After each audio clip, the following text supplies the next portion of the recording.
누가복음 21장 20절에서 28절 말씀 같이 읽습니다. 너희가 예루살렘이 군대들에게 에워싸이는 것을 보거든 그 멸망이 가까운 줄을 알라. 그때에 유대에 있는 자들은 산으로 도망갈 것이며 성내에 있는 자들은 나갈 것이며 촌에 있는 자들은 그리로 들어가지 말지어다. 이 날들은 기록된 모든 것을 이루는 징벌의 날이니라. 그날에는 아이 벤 자들과 젖먹이는 자들에게 화가 있으리니 이는 땅에 큰 환난과 이 백성에게 진노가 있겠음이로다. 그들이 칼날에 죽임을 당하며 모든 이방에 사로잡혀 가겠고 예루살렘은 이방인의 때가 차기까지 이방인들에게 밟히리라.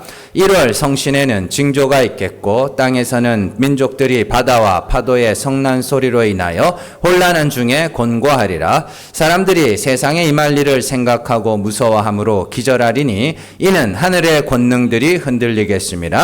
그때에 사람들이 인자가 구름을 타고 능력과 큰 영광으로 오는 것을 보리라. 이런 일이 되기를 시작하거든 일어나 머리를 들라 너희 속량이 가까웠느니라 하시더라. 아멘. 누가복음 177번째 시간입니다. 1월 성신의 징조입니다. 오늘 말씀은 내용이 조금 복잡할 예정입니다. 그래서 일단은 설교 말씀을 잘 들어야 되고요. 그리고 주보에 보면은 찾아볼 말씀 있죠, 이게. 이거 집에 가셔서 오늘 말씀하고 잘 비교를 해보시면서 이게 무슨 뜻인지를 잘 이해를 하셔야 됩니다. 그러니까 여러분들이 근데 일단은 뭐 하셔야 돼요? 일단은 잘 들어야 됩니다. 잘 들어야 되니까. 좋습니다. 율법에서요. 율법의 계명 중에 재판할 때 증인은 하나로만 하지 말고 두세 사람의 증인으로 하라라는 계명이 있습니다. 이는 한 사람의 증언만으로는 얼마든지 위증을 할 수가 있고 또 한 사람이 목격한 바로는 그 기억이 정확하지 않을 수 있기 때문에 재판을 잘못할 수 있죠. 그렇기 때문에 공정한 재판을 위해서 두세 사람의 증인으로 하라라는 계명이십니다. 신명기 19장 15절 말씀 같이 읽습니다. 사람의 모든 악에 관하여 또한 모든 죄에 관하여는 한 증인으로만 정할 것이 아니요 두 증인의 입으로나 또는 세 증인의 입으로 그 사건을 확정할 것이며. 아멘.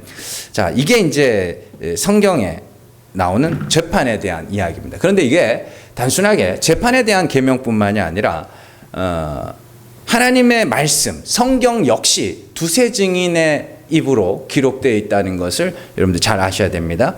성경에는 한 사건을 두 사람 혹은 세 사람의 증인으로 기록하고 있는 것이죠. 구약 성경엔 제일 대표적으로 역대기, 사무엘상하, 열왕기상하, 역대상하가 사건들이 겹칩니다. 겹쳐서 그 기록한 사람이 또 달라요. 서로. 그러다 보니까 한 사건을 놓고 여러 가지 견해들을 보여주는 그런 장면들이 나오죠. 또한 성경에서 복음서의 저자가 총 4명인 이유도 이와 같은 원리로 생각할 수 있습니다. 복음서는 공관복음, 그렇죠? 그래서 같은 관점으로 봤다고 해서 공관복음입니다. 그래서 공관복음, 마태, 마가, 누가복음이라는 공관복음과 영적 복음이라고 이렇게 이야기를 하는데 어쨌든 그 요한복음 이렇게 4가지 복음서가 있죠. 자, 왜 4개나 필요할까요? 두세 사람의 증인이 필요하니까요. 그런 원리로 생각을 하셔야 됩니다. 예수님이 이 땅에 오신 것과 행하신 일과 또 죽으심과 부활과 승천까지의 과정은 하나의 사건입니다. 그죠? 하나의 사건인데 이 한 사건을 여러 증인들이 기록함으로써 그것이 한 사람이 지어낸 이야기가 아님을 우리는 알 수 있는 것이죠. 자, 물론 여러 사람의 말이라고 해서 다 신빙성이 있는 건 아닙니다. 우리 한자 성어에 3인성어라고 있죠. 세 사람이 모이면 이제 호랑이도 만들어낸다 그런 말인데, 근데 이제 성경은 달라요. 왜냐하면 기록된 복음서, 지금 이렇게 채택된 복음서는 4가지지만 예수님의 그 표적과 여러 가지 말씀과 그런 것들을 목격한 사람은 어때요? 엄청나게 많았죠. 엄청나게 많았기 때문에 저자들이 잘못 기록해 놓으면 어떻게 해요? 사람들이 뭐라 그러죠. 자, 그래서 예수님을 복음서를 기록한 저자는 4명이지만 예수님의 행적을 따라다니며 예수님을 목격한 사람들은 엄청나게 많기 때문에 지어낼 수가 없는 겁니다. 일례로 여러분들 우리 예수님의 제자가 몇 명이에요? 12명이에요? 틀렸어요. 왜 그렇게 자, 누가복음 6장 13절 말씀 같이 읽습니다. 밝음에 그 제자들을 부르사 그 중에서 12를 택하여 사도라 칭하셨으니, 이렇게 돼 있죠. 그 예수님의 제자는 12이 아니에요. 아니에요. 많아요. 많은 중에 12를 택하신 거예요. 그래서 그냥 대표로서, 제자들의 대표로서 12를 택하신 것일 뿐입니다. 그래서 참고로 여러분들 사도의 숫자는 몇 명이에요?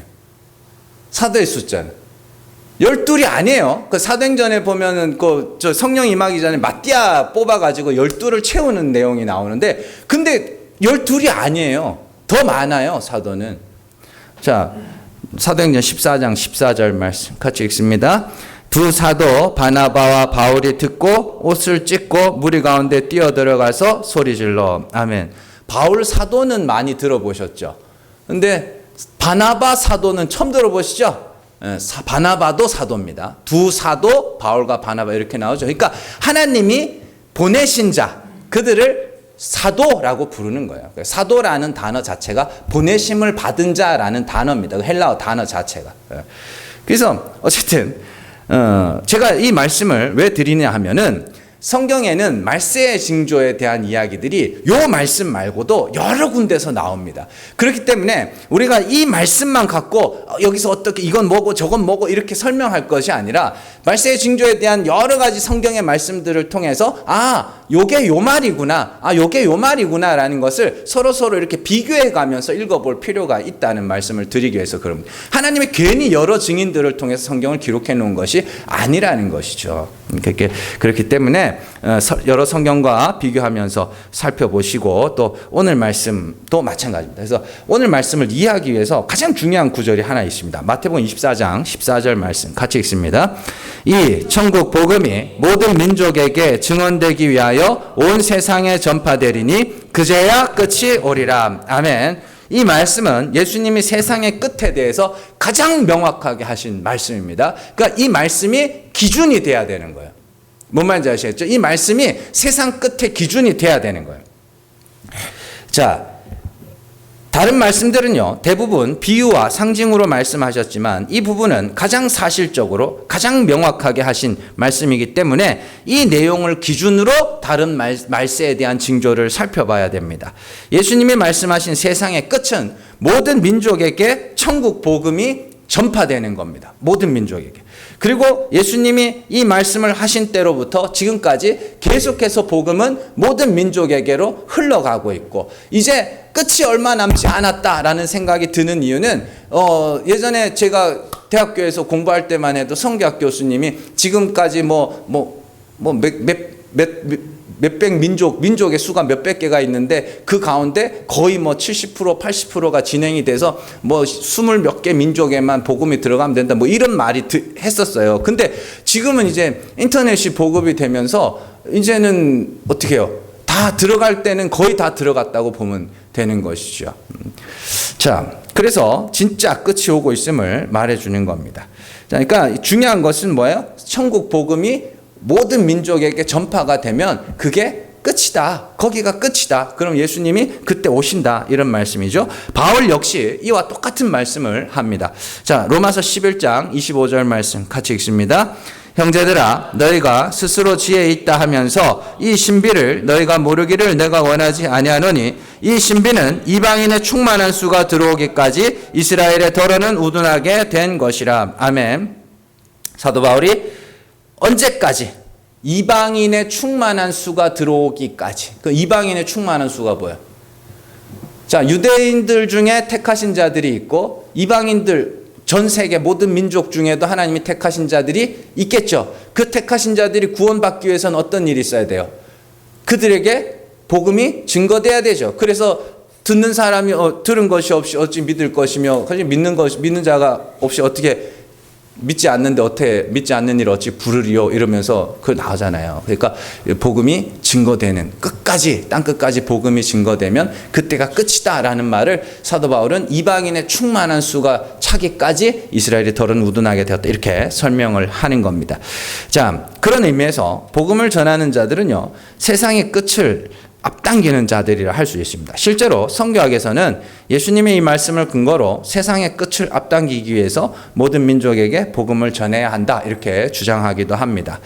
자, 그러니까 중요한 것은 말세의 징조를 정확하게 알기 위해서는 세상의 끝의 기준이 언제인가 를 확실하게 세워놓고 그것을 중심으로 살펴봐야 한다라는 것이죠. 그러니까 세상의 끝은 모든 민족에게 복음이 증거되고 그들 가운데 택하신 자들이 다 예수를 믿으면 그때가 바로 세상의 끝이다라는 것을 기억을 하셔야 됩니다.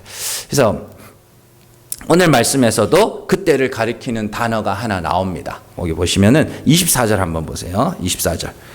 자.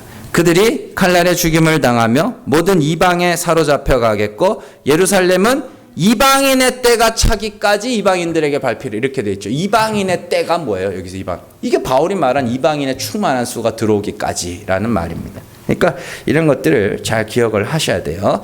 자, 그때를 기준으로 세워놓고 한 절씩 우리가 살펴보도록 하겠습니다.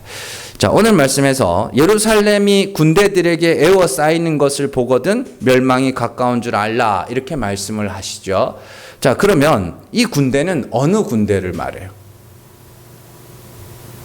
AD 70년에 로마의 장군인 티투스라는 사람이 예루살렘을 실제로 에워싸고 예루살렘을 멸망을 시켰습니다. 그럼 지금은 예루살렘이 멸망했어요? 지금 망했어요, 예루살렘이? 아니잖아요. 아직 있잖아요. 잠깐 뺏겼다가 다시 했잖아요. 그런 이야기겠어요? 그거 아닙니다. 그렇게 해석하면 안 된다고 그랬죠. 자, 성경은요, 하나님께서 그의 택하신 백성들을 부를 때 군대라고 부릅니다. 자, 출애굽기 7장 4절 말씀 같이 읽습니다. 바로가 너희의 말을 듣지 아니할 터인즉 내가 내 손을 애굽에 뻗쳐 여러 큰 심판을 내리고 내 군대 내 백성 이스라엘 자손을 그 땅에서 인도하여 낼지라. 아멘. 하나님께서 이스라엘 백성들을 출애굽하시면서 그들을 뭐라고 불러요? 내 군대라고 부르죠. 내 군대 내 백성. 또 다른 데서는 내 장자라고도 부릅니다. 내 아들이라고도 부르고 내 신부라고도 부릅니다. 그러니까 지금 하나님께서 이스라엘 백성들을 내 군대라고 불러요. 이는 그들이 하나님의 전쟁을 해야 하는 자들이라는 뜻입니다. 하나님의 전쟁을. 자, 그렇다면 하나님의 군대라고 해서 그들이 창과 칼을 들고 전쟁을 해야 한다라는 뜻이 아닙니다. 이스라엘의 군대는 자기의 힘과 지혜로 전쟁을 치르는 자들이 아니라 여호와 하나님만 의지하는 자들입니다. 그래서 여호수아는 요단강을 건넌 이스라엘 백성들이 길갈에서 할례를 받을 때 굉장히 이상한 말을 하나 합니다. 자, 여호수아 5장 6절 말씀 같이 읽습니다. 이스라엘 자손들이 여호와의 음성을 청정하지 아니하므로 여호와께서 그들에게 대하여 맹세하사 그들의 조상들에게 맹세하여 우리에게 주리라고 하신 땅 곧 젖과 꿀이 흐르는 땅을 그들이 보지 못하게 하리라 하시매 애굽에서 나온 족속 곧 군사들이 다 멸절하기까지 40년 동안을 광야에서 헤매었더니 아멘. 뭐 다른 건 다 차치하고 제일 마지막에 애굽에서 나온 족속 곧 군사들이 다 멸절하기까지 40년을 광야에서 헤맸다. 그러니까 하나님이 광야에서 40년을 헤매게 하신 이유가 뭐예요? 군사들을 다 죽이려고. 그러면 아까 전에는 출애굽할 때도 내 군대라 그래놓고 왜 40년 동안 그 군대는 왜 다 죽이는 거예요? 에? 자, 이걸 알려면은 12정탐꾼의 이야기를 알아야 되는 거죠. 12정탐꾼이 가서 40일 동안 가나안 땅을 쭉 정탐을 하고 옵니다. 와가지고 10명의 정탐꾼이 먼저 이야기를 합니다. 야, 그 땅에 갔더니 진짜 젖과 꿀이 흐르는 땅이 맞더라. 에? 그러면서 근데 거기 있는 사람들이 너무 크고 장대해가지고 우리는 그 앞에 섰더니 메뚜기와 같더라. 이렇게 이야기를 합니다. 그랬더니 이제 백성들이 그 말을 듣고 이제 야, 큰일 났다. 우리는 다 끝났다. 에? 고생해가지고 여기까지 왔는데 우리 다 죽었다. 근데 여호수아 갈렙은 이야기합니다. 아니다. 그들은 우리의 밥이다. 우리 그 이길 수 있다. 이렇게 이야기를 합니다. 왜냐하면 하나님이 우리와 함께 하시지 않느냐. 하나님이 그 땅을 우리에게 주신다 하지 않았냐. 우리가 숫자가 많고 적고 우리가 크고 작고 우리가 힘이 강하고 약하고는 아무 상관이 없다. 왜냐하면 하나님이 하시는 거기 때문에. 그래서 이렇게 이야기를 합니다. 그러니까 잘 보세요. 10명의 정탐꾼과 이스라엘 백성들은 누구와 누구를 비교하고 있어요? 가나안 백성들과 자기들을 비교하고 있죠. 그러니까 비교해 보니까 우리가 그들 앞에서 메뚜기처럼 보이는 거예요. 그런데 여호수아와 갈렙은 뭐예요? 하나님과 그들을 비교하고 있죠. 하나님이 그들하고 하면 그들은 우리 밥이야 이렇게 이야기를 합니다. 그러니까 하나님이 보시고 네 힘으로 싸우려, 자기 힘으로 싸우겠다고 하는 자들을 다 뭐예요? 40년 동안 다 죽이시는 거예요. 하나님이 우리가 힘이 있든지 없든지가 중요한 게 아니라 하나님이 이기게 하시면 이기는 거다. 이 마음을 갖고 있는 여호수아와 갈렙을 제외한 20세 이상의 모든 남자들을 다 죽여버린, 그걸 군사를 죽였다고 합니다. 40년 동안. 그런 거예요. 그러니까 여호와의 군대, 하나님의 군대는 뭐 하는 사람? 하나님만 의지하는 사람. 그러니까 하나님만 의지하는 거 반대는 뭐예요? 내가 하겠다. 그러니까 하나님만 의지하겠다의 반대는 저가가 부처를 의지하겠다 이런 게 아니란 말이에요. 내가 하겠다, 이게 하나님을 의지하는 거의 반대라고요. 내가 하겠다. 자, 그래서 다시 오늘 말씀으로 잘 돌아오셔서 동일하게 성경에서는요, 영적 이스라엘은 교회를 향해서도 군대라고 이야기를 합니다. 이 요한계시록에 잘 나오거든요. 요한계시록 19장 14절 말씀 같이 읽습니다. 하늘에 있는 군대들이 희고 깨끗한 세마포 옷을 입고 백마를 타고 그를 따르더라. 19장 19절 같이 읽습니다. 또 내가 보매 그 짐승과 땅의 임금들과 그들의 군대들이 모여 그 말탄 자와 그의 군대와 더불어 전쟁을 일으키다가 아멘. 여기 보면 짐승은 마귀입니다. 마귀와 그의 모든 세력들이 세상 나라예요. 그리고 예수 그리스도와 그를 따르는 군대, 하늘의 군대가 뭐예요? 하나님 나라. 우리가 이거 나라가 나라를 대적하여 일어나고 민족이 민족을 대적하여 일어난다고 할 때 제가 설명을 드렸죠. 세상 나라 그리고 하나님 나라 이렇게 대적하여 일어난다고. 어느 게 먼저였어요? 세상 나라가 먼저였죠. 그런데 하나님의 나라가 그들을 대적하여 일어나고. 똑같은 겁니다. 예루살렘은 뭐예요? 율법의 상징이죠. 그래서 이거를 14장인가요? 거기 가면은 그리스도와 합한 증인, 그리스도와 연합한 자들을 두 증인이라고 합니다. 그들이 어디서 활동해요?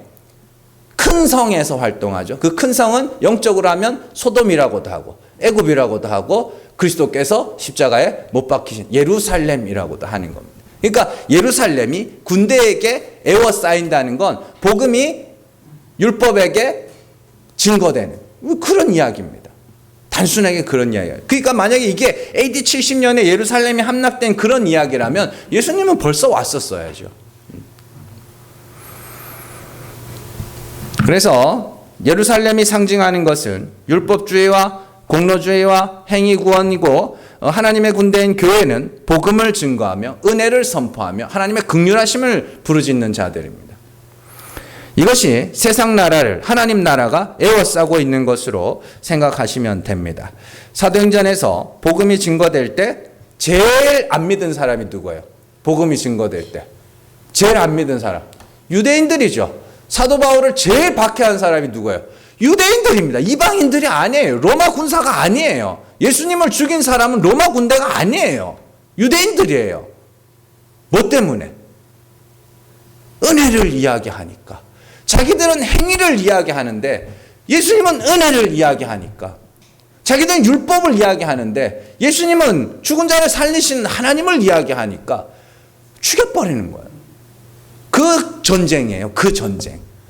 교회 안 다니는 사람들도 마찬가지일걸. 여러분들이 복음을 전거해서 그들이 진짜 듣는 귀가 밝아가지고 그게 무슨 말인지 이해하는 사람들은 그러면 천국은 그럼 막 대충 살다가 가면 되겠네 이런 말하는 사람도 있죠.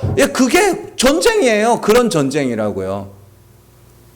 우리는 우리 힘으로는 절대 구원에 못 간다. 세상 사람들은 착하게 살아야 천국 간다. 이 이야기라 너무 진짜 간단하게 이야기하면. 그래서 복음이 계속해서 뭐예요? 복음이 세상 나라를 침공해간 그걸 예루살렘이 하나님의 군대에게 에워싸이는 것을 보거든 이렇게 이야기를 하는 거예요. 자, 갈라디아서 6장 14절 말씀 같이 읽습니다.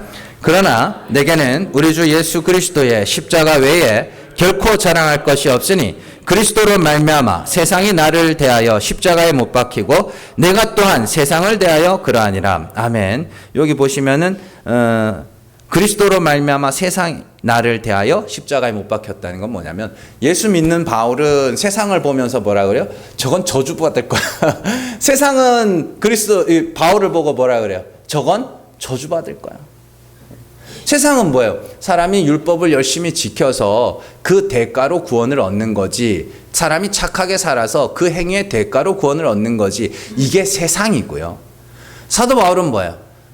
나는 십자가에서 저주받아 죽을 자야. 율법은 나를 그런 죄인으로 밝혀내는 도구야. 그래서 나 하나님이 불쌍히 여겨주셔야 돼 라고 가는 거예요. 그러니까 두 개가 뭐 하는 거예요? 서로가 서로를 보면서 저건 저주받을 거야. 하나님과 재물을 겸하여 섬길 수 없다. 왜요? 하나님은 하나님의 은혜만 찬송받기를 원하시고, 재물을 가진 자들은 뭐야? 내가 구원에 이르렀다 하는 자들이기 때문에 그건 겸하여 섬길 수가 없는 것이죠. 똑같은 이야기입니다. 전부 성경은 그 이야기예요. 은혜냐 행위냐 이런 얘기.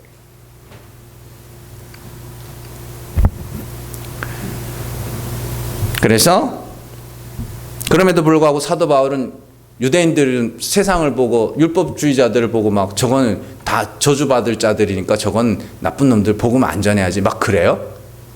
아니잖아요. 계속 전하죠. 가는 데마다 전하죠. 두들겨 맞아가지고 이거 죽었나 보다 하고 성 밖에 던져놔도 벌떡 일어나고 다시 가서 또 그거 한다고. 왜요? 그게 하나님의 군대가 예루살렘을 뭐 하는 거예요? 에워싸는 거예요. 뭘로? 말씀으로, 복음으로. 그 우리가 해야 하는 일입니다. 여러분들 잠잠하시면 안 돼요. 왜 교회가 잠잠하셔요? 원래 못 알아듣는 사람들은 복음이 증거되면 싫어하게 돼 있어요. 당연한 거라고요. 세상이 우리를 미워하는 건 당연한 거예요. 여러분들이 못되게 살아가지고 잘못되게 살아가지고 미워하는 건 여러분들을 미워하는 거고, 세상이 교회를 미워한다는 건 우리가 전하는 복음을 미워하는 거예요. 그건 잘 구분을 하시라고. 그러니까 욕먹을 짓은 웬만하면 하지 마세요. 좀 착하게 사시면서 복음을 전하시라고. 그게 여러분들이 뭐 하는 거예요? 예루살렘을 에워싸는 거라고. 뭘로요? 말씀으로. 그리고 21절에서 그날에 유대에 있는 자들은 산으로 도망하라 이렇게 말씀을 하십니다. 그러면 또 들어가지 마라, 자꾸 도망가라 이런 이야기를 하죠. 그렇다면 예수님이 도망하라고 하신 산은 무슨 산이에요? 이건 미가서에 나오는 말씀이거든요. 한번 잘 보세요. 미가서 4장 1절에서 2절 말씀 같이 읽습니다. 끝날에 이르러는 여호와의 전의 산이 산들의 꼭대기에 굳게 서며 작은 산들 위에 뛰어나고 민족들이 그리로 몰려갈 것이라. 곧 많은 이방 사람들이 가며 이르기를 오라 우리가 여호와의 산에 올라가서 야곱의 하나님의 전에 이르자. 그가 그의 도를 가지고 우리에게 가르치실 것이니라. 우리가 그의 길로 행하리라 하리니 이는 율법이 시온에서부터 나올 것이요 여호와의 말씀이 예루살렘에서부터 나올 것임이라. 아멘. 4장 1절이 어떻게 시작해요? 4장 1절 끝날에 이렇게 시작하죠. 똑같은 이야기네요. 끝날에. 여기 보시면 여호와의 전의 산이 나오고 산들이 나오고 작은 산들이 나옵니다. 그리고 그 여호와의 전의 산에 누가 몰려갈 거라 그래요? 민족들이 몰려갈 거라 그러죠. 4장 1절 마지막 부분에 민족들이 그리로 몰려갈 것이라. 또 2절 곧 많은 이방 사람들이 가며, 또 2절에서는 여호와의 산, 여호와의 전 이런 게 나오고 그 산을 시온 예루살렘이라고 말합니다. 근데 오늘 말씀과 한번 잘 비교를 해보세요. 오늘 말씀에는 예루살렘이 함락이 되고, 그죠? 예루살렘에 유대에 있는 자들은 예루살렘에 있지 말고 다른 산으로 가라 그럽니다. 그럼 그 산은 뭐겠어요? 원래 여러분들이 그걸 아셔야 되는데 예루살렘이라는 도시가 산이에요. 거기가 해발 800m 정도 되는 산입니다. 산 꼭대기 위에 이렇게 넓게 평지처럼 펼쳐져 있는 아주 높은 고지 산이에요. 그래서 그러면 예루살렘 산이 있으면 또 다른 산은 뭐겠어요? 응? 새 예루살렘. 새 예루살렘이요.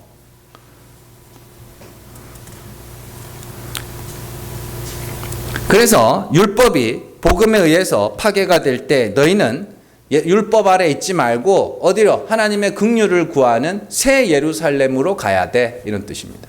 그래서 율법의 산 예루살렘, 은혜의 산 새 예루살렘, 이렇게 이해를 하시면 됩니다. 우리가 하나님을 알기 전에는 법 아래에 있었고 이제 하나님을 알고 난 후에 법 아래에서 은혜 아래로 이동하게 되었죠. 이를 예루살렘 산에서 새 예루살렘 산으로의 이동으로 이해를 하시면 됩니다. 로마서 6장 15절에서 16절 말씀 같이 읽습니다. 죄가 너희를 주장하지 못하리니 이는 너희가 법 아래에 있지 아니하고 은혜 아래에 있음이라. 그런즉 어찌하리요? 우리가 법 아래에 있지 아니하고 은혜 아래에 있으니 죄를 지으리요? 그럴 수 없느니라. 아멘. 죄라는 것은 법 아래에 있을 때 적용이 되는 것이죠. 근데 우리가 법에 대하여 뭐 했어요? 죽어버렸어요. 법에 대하여 죽은 게 뭐예요? 아, 나는 하나님을 무조건 불쌍히 여겨주셔야 구원에 이른데, 내가 내 행위의 대가와 내 순종의 대가로 구원을 얻는 게 아니라 나는 하나님이 불쌍히 여겨주셔야 되는 자다라는 그 마음을 갖고 있는 자들에게는 그들은 적용될 법이 있어요, 없어요? 없어요. 그래서 그들은 은혜 아래에 있는 자라 그럽니다. 그들은 그러면 죄가 있어요, 없어요? 죄가 없어요. 왜? 법에 대하여 죽어버렸거든. 법이 있어야 죄가 성립이 될 거 아닙니까? 법이 없을 때는 죄가 없는 거잖아요. 근데 우리가 법에 대하여 죽어버렸어요. 하나님이 불쌍히 여겨주셔야 되는 자라고. 그렇게 있는데 너희가 어떻게 죄 아래 있겠냐. 이렇게. 그걸 예수님이 요한복음에서는 사망에서 생명으로 옮겼다. 이 이야기를 하는 거예요. 법 아래에서 은혜 아래. 예루살렘에서 새 예루살렘. 그런 이야기입니다. 자, 그리고 어려운 말씀이 하나 나오는데요. 징벌의 날에 대한 이야기입니다. 보시면은 22절이죠. 22절, 23절 한번 보세요. 이 날들은 기록된 모든 것을 이루는 징벌의 날이니라. 그날에는 아이 벤 자들과 젖먹이는 자들에게 화가 있으리니 이는 땅의 큰 환난과 이 백성에게 진노가 있겠습니다. 이렇게 되어 있습니다. 잘 보시면 왜 어렵냐면 이 징벌의 날에 대한 이야기를 하면서 아이 벤 자와 젖먹이는 자들에게 화가 있을 것이라 이렇게 이야기를 합니다. 왜냐하면 땅에 큰 환난과 진노가 있을 것이기 때문이다. 이렇게 이야기를 해요. 그럼 한번 잘 생각해 보세요. 땅에 큰 환난과 진노가 있는데 아이 벤 자와 젖먹이는 자들만 화해요? 그들에게만 진노가 임하는 거예요? 아니죠. 이거는 좀 이렇게 깊이는 아니고 좀 이렇게 잘 이해를 해야 되는 말씀입니다. 바울이 이걸 이제 똑같은 이야기를 합니다. 사도 바울이 데살로니가전서 5장 1절에서 3절 말씀 같이 읽습니다. 형제들아, 때와 시기에 관하여는 너희에게 쓸 것이 없음은 주의 날이 밤에 도둑같이 이를 줄을 너희 자신이 자세히 알기 때문이라. 그들을 평안하다 안전하다 할 그때에 임신한 여자에게 해산의 고통이 이름과 같이 멸망이 갑자기 그들에게 이르느니 결코 피하지 못하리라. 아멘.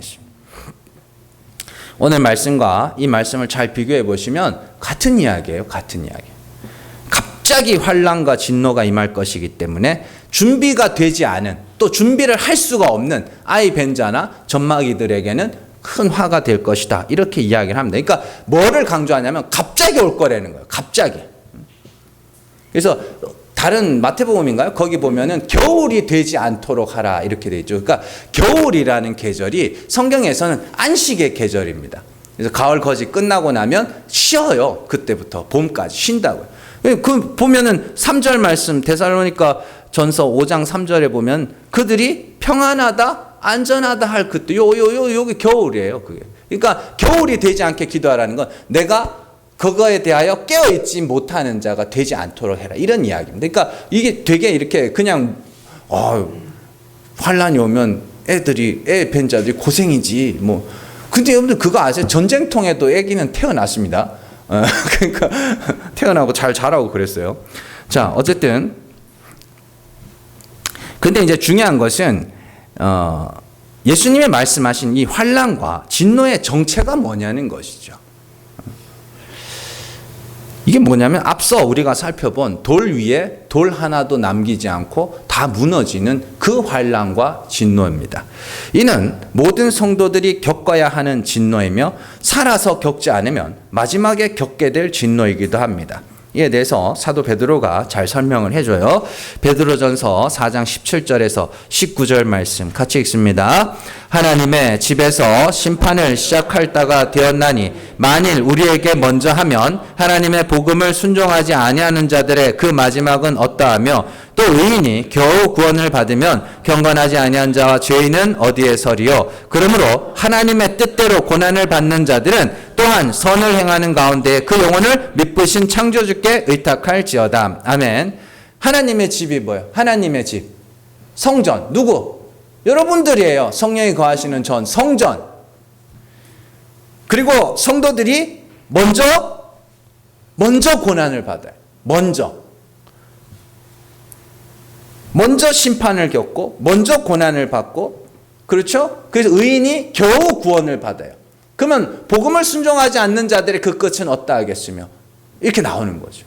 그리고 맨 마지막에 19절에 그러므로 하나님의 뜻대로 고난을 받는 자들은 또한 선을 행하는 가운데 그 영혼을 미쁘신 창조주께 의탁할지어다. 그러니까 성도는 반드시 하나님의 뜻대로 뭐 해야 돼요? 고난을 받아야 되는 거예요. 그 고난이 뭐예요? 그 고난이 뭐냐고. 앞서 예수님이 말한 환난과 진노거든요. 이게 뭐냐면 디모데전서 5장 24절. 자, 같이 읽습니다. 어떤 사람들의 죄는 밝히 드러나 먼저 심판에 나아가고 어떤 사람들의 죄는 그 뒤를 따르나니. 아멘. 이거예요. 여러분들의 죄는 밝히 드러나서 먼저 심판에 나가야 됩니다. 그래서 심판받을 자처럼 뭐예요? 하나님의 긍휼을 부르짖어야 되는 거예요. 그게 성도들에게 일어나는 진노와 환난입니다. 그러나 그 죄가 드러나지도 않고 그냥 평생 난 죄 없어 하다가 사는 사람들은 어떻게 해요? 결국은 그 죄로 망하는 거예요. 그 대표 주자가 누구였어요? 바리새인들이었잖아요.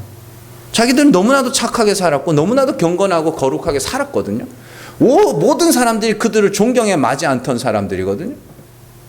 그들은 자기의 죄가 드러난 적이 있어요, 없어요? 없어요. 그럼 하나님이 그들을 사랑하시면 뭐 해야 돼요? 그 죄를 드러내야죠. 그래서 그들이 먼저 심판에 나가야죠. 그래서 그동안 자기를 자랑하고 자기를 높이던 자들이 뭐 해야 돼요? 하나님의 긍휼하심을 부르짖어야죠. 그래야 사는 거죠. 그게 없으면 어떻게 해요? 그게 없으면 망하는 거예요. 진짜로 망하는 거예요, 그러면. 그런데 앞서도 우리가 살펴봤지만 갑자기 임한다 그러죠. 갑자기 그 일이 일어난다는 게 뭐예요? 여러분들 회개하세요 하면 여러분들이 뭐 회개해요?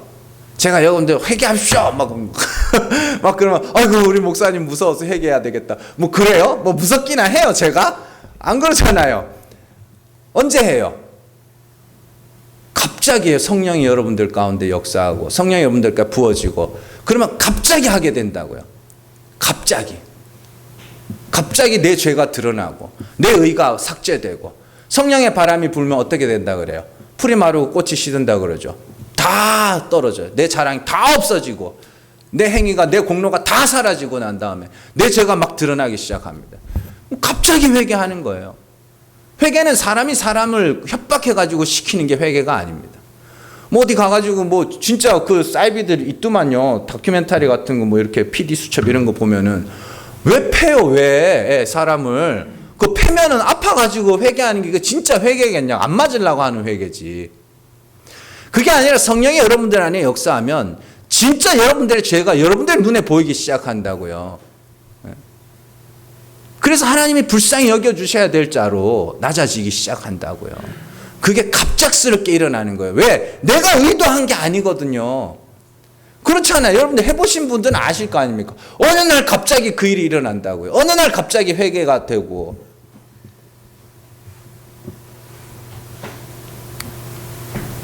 그때가 돌 위에 돌 하나도 남기지 않고 무너지는 때이며 우리가 환난과 진노를 받을 때이며 그때가 하나님의 징벌의 날이며 그때는 사람이 앞당기거나 미룰 수 있는 때가 아니라 하나님이 정하신 때에 성령이 부으시면 그 일들이 일어나는 겁니다. 그러니까 여러분들이 성령의 역사하심과 성령의 인도하심을 따른다는 건 여러분들이 뭐 하는 거예요?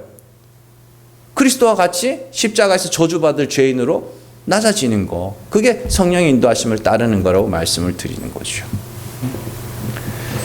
자, 그리고 이제 25절부터 1월 성신의 징조와 바다와 성난 파도와 뭐 하늘의 권능에 대한 이야기가 이렇게 쭉 나옵니다. 자, 여러분들 이거 어렵게 생각할 거 없습니다. 성령이 임하기 전에 무슨 일이 있었어요? 성령이 임하기 전에 성도들에게 성령이 임하기 전에 무슨 일이 있었어요? 예수님의 십자가 사건이 있었잖아요. 이 1월 성신의 징조와 이런 것들이 다 그때 나타났던 일이에요. 자, 마태복음 27장 45절에서 46절 같이 읽습니다. 자, 제6시로부터 온 땅에 어둠이 임하여 제9시까지 계속되더니 제9시쯤에 예수께서 크게 소리질러 이르시되 엘리 엘리 라마 사박다니 하시니 이는 곧 나의 하나님 나의 하나님 어찌하여 나를 버리셨나이까 하는 뜻이라. 51절 54절 같이 읽습니다. 이에 성소 휘장이 위로부터 아래까지 찢어져 둘이 되고 땅이 진동하며 바위가 터지고 무덤들이 열리며 자던 성도의 몸이 많이 일어나되 예수의 부활 후에 그들이 무덤에서 나와서 거룩한 성에 들어가 많은 사람에게 보이니라. 백부장과 및 함께 예수를 지키던 자들이 지진과 그 일어난 일들을 보고 심히 두려워하여 이르되 이는 진실로 하나님의 아들이었도다 하더라. 아멘. 이게 성령이 임하기 전에 예수님이 십자가 사건 때 일어났던 일들입니다. 하늘의 징조 나오죠. 큰 소리가 나오죠. 하늘의 권능들이 나오죠. 다 그런 이야기라고요. 그래서 이때가 임하면 어떻게 해요? 아, 곧 성령이 임하겠구나. 그래서 베드로가 이 이야기를 하는 거예요. 사도행전 2장 16절에서 21절 말씀 같이 읽습니다. 이는 곧 선지자 요엘을 통하여 말씀하신 것이니 일러스되 하나님이 말씀하시기를 말세에 내가 내 영을 모든 육체에 부어주리니 너희의 자녀들은 예언할 것이요 너희의 젊은이들은 환상을 보고 너희의 늙은이들은 꿈을 꾸리라. 그때에 내가 내 영을 내 남종과 여종들에게 부어주리니 그들이 예언할 것이요 또 내가 위로 하늘에서는 기사를 아래로 땅에서는 징조를 베풀리니 곧 피와 불과 연기로다. 주의 크고 영화로운 날이 이르기 전에 해가 변하여 어두워지고 달이 변하여 피가 되리라. 누구든지 주의 이름을 부르는 자는 구원을 받으리라 하였느니라. 자, 보세요. 여기서 중요한 게 20절이에요. 주의 크고 영화로운 날이 언제예요? 성령이 여러분들에게 임하는 날이에요. 그 날이 이르기 전에 어떻게 하겠다고요? 해가 변하여 어두워지고 달이 변하여 피가 되리라. 이거 뭐예요? 예수님 십자가 사건이에요. 예수님의 십자가 사건이 있고 난 다음에 부활하고 승천하신 후에 성령이 임하는 거죠. 그래서 그때가 언제예요? 하늘의 징조, 1월 성신의 징조가 언제? 예수 그리스도의 십자가 사건. 그리고 그 이후로 성령이 부어지기 시작하면서 성령의 시대가 열리기 시작하고 그로 말미암아 지금까지 설명한 그 모든 일들을 여러분들이 개개인이 다 뭐 해야 돼요? 겪어야 되는 것이죠. 그리고 여러분들이 하나님의 환난과 진노를 통과하면서 하나님의 긍휼을 부르짖는 자가 돼서 이제 세상에 보내심을 받아 뭐야? 하나님의 군대로서 뭐 하는 거예요? 예루살렘, 율법주의, 세상 철학과 학문과 이런 것들을 뭐 하는 거예요? 침공하기 시작하는 거예요.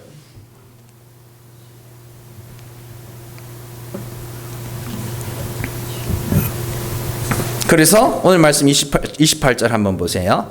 이런 일이 되기를 시작하거든 이렇게 돼 있죠. 이런 일이 되기를 시작하거든 뭐야? 하늘의 징조, 1월 성신의 징조, 큰 소리, 예수 그리스도의 십자가가 일어난 것을 너희가 보거든 뭐 하라 그래요? 머리를 들으라. 머리를 들라는 게 무슨 뜻이에요? 하나님을 봐라는 뜻입니다. 하나님을 봐. 너희 속량이 가까웠느니라. 그리스도 안에서 속량이 이루어졌다며요. 그죠? 예수님의 십자가가 세워지고 성령이 임하기 시작하거든 너희는 반드시 뭐 하라고요? 주의 이름을 불러 구원에 이르라. 사도 베드로가 성령의 사도행전 2장에서 쭉 설명한 다음에 뭐라 그래요?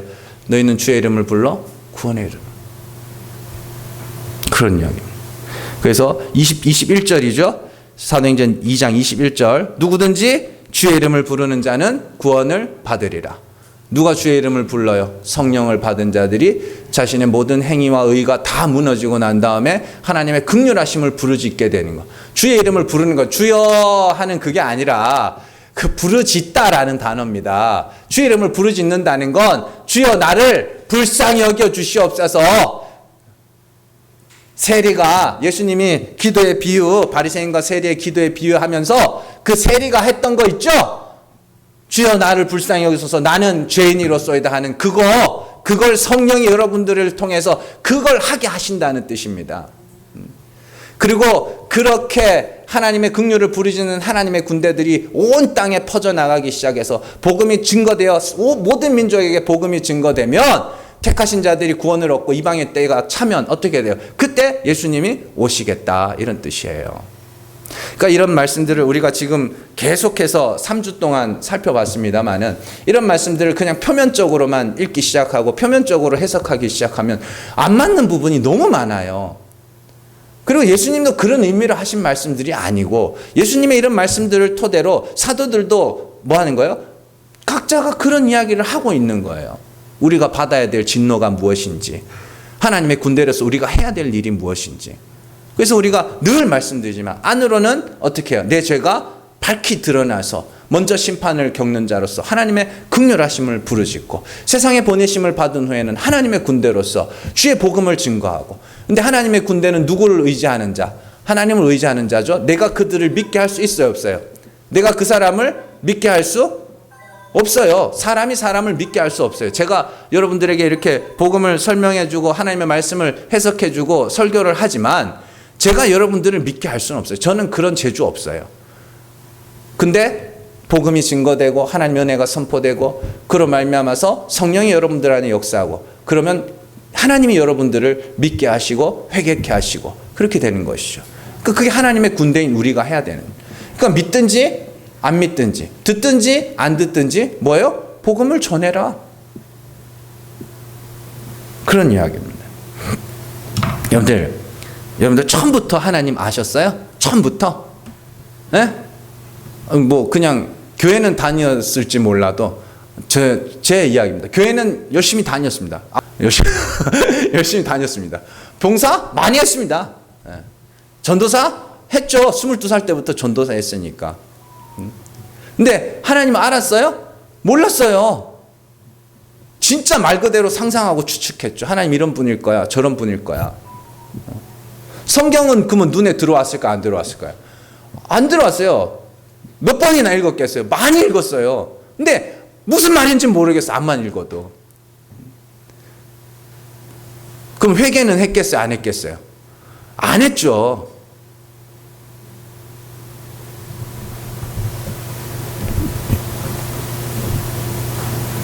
믿음이 뭔지는 알았을까요? 예수를 믿는 게 뭔지 언제 아셨어요? 안지 얼마 안 되신 분들도 있을걸요? 솔직해지셔야죠.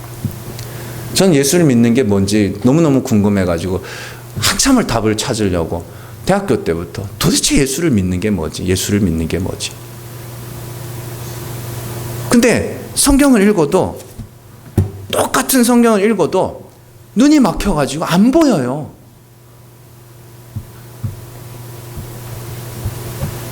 근데 하나님이 어느 날 찾아오셔서 포기하시고 알게 하시고 깨닫게 하시고 그리고 회개케 하시고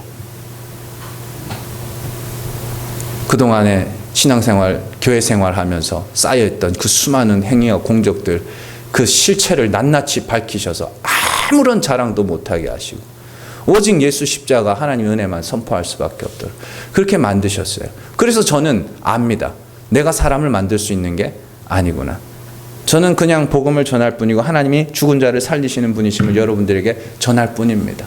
그리고 기도할 뿐입니다. 하나님, 저에게 역사하신 하나님께서 우리 모든 성도들에게도 역사하시고 제가 이렇게 하나님의 은혜를 선포하고 예수의 십자가만 자랑하게 하신 하나님께서 우리 모든 성도들에게도 동일한 역사를 일으키시기를 기도하고 있습니다. 당장에 믿음이 없어 보이고 당장에 신앙생활 답답해 하시죠. 여러분들 가정에 가면 안 믿는 식구들 있으면 막 환장하겠죠. 뒤집어지겠죠. 저도 되게 막 그렇습니다. 제 아들 놈들이 이렇게 있습니다만은 강단에서 이게 있다가 내려가가지고 그냥 한 대씩 쥐받고 싶을 때가 한두 번이 아닙니다. 근데 아무 말 안 합니다. 그냥 복음을 전할 뿐이죠. 그리고 하나님이 역사하시고 깨닫게 하시고 믿게 하시기를 기다릴 뿐이죠. 여러분들 우리도 처음부터 믿은 거 아닙니다. 우리도 처음부터 깨달은 거 아닙니다. 하나님이 어느 날 찾아오셨고 믿게 하셨고 회개케 하셨습니다. 동일한 역사가 여러분들이 복음을 전하는 현장 가운데서 일어나기를 주님의 이름으로 축원합니다. 기도하겠습니다.